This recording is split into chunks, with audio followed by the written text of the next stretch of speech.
Ассаляму алейкум баршаңызға, сіздермен бірге Ахниет. Бүгін сіздермен осындай үй жағдайында лағман жасайтын боламыз. Менімен бірге болыңыздар.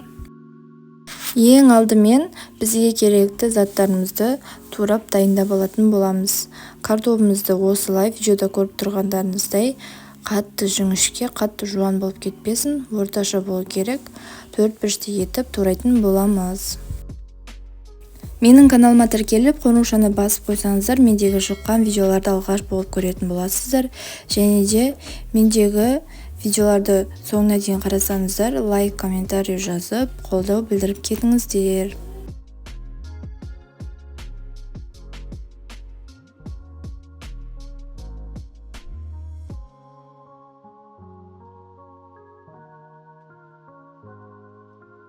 Картопымызды турап дайындап алдық. Келесі сәбізімізді турайтын боламыз. 3 бөлікке бөліп аламыз. Жалпақ етіп турап, одан соң 4 пішті етіп тураймыз. Сәбіздерімізді дәл солай орташа етіп тураймыз.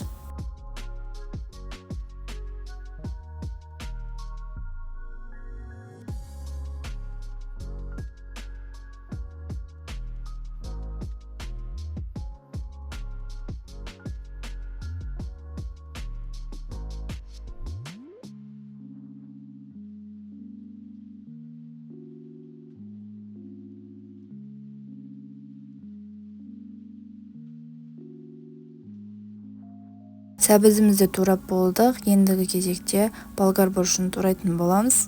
Ең алдымен болгар бұрышын тазалап алып, одан соң 4 пішті етіп турап аламыз.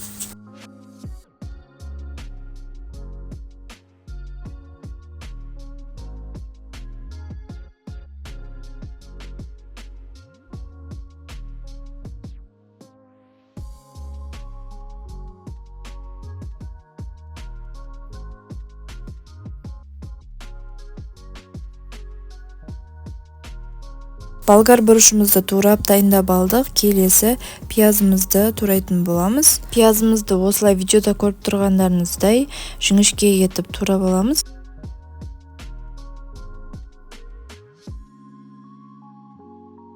Енді етімізді тураймыз. Етімізді оны да 4 пішті етіп турап аламыз. Етімізді жіңішке, жалпақ етіп тураймыз. Себебі қазір піскен кезде тез пісу үшін.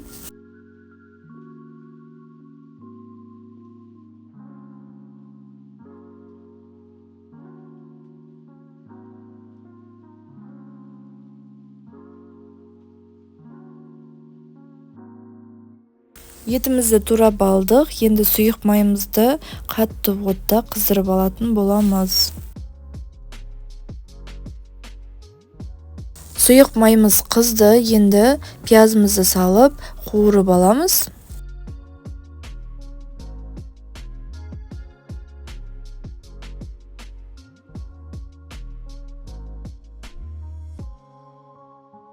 Пиязымызды қуырып болғаннан соң етімізді саламыз. Екеуін бірге қуыратын боламыз. Етімізді 2-3 минут немесе 5 минутқа қуыратын боламыз, жақсылап тұрып. Мінекей біздің етіміз бен пиязымыз жақсылап қуырылып шықты. Осылай болып қызару керек. Енді болгар бұрышын саламыз. Болгар бұрышын ұзақ қуырмаймыз, 1 минут жеткілікті.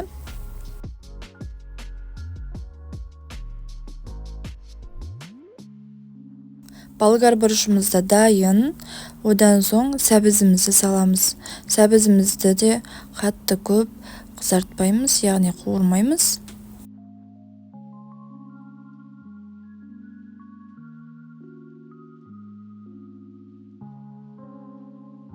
Барлығын қуырып болғаннан соң, соңында картопымызды салып, оны қуыратын боламыз.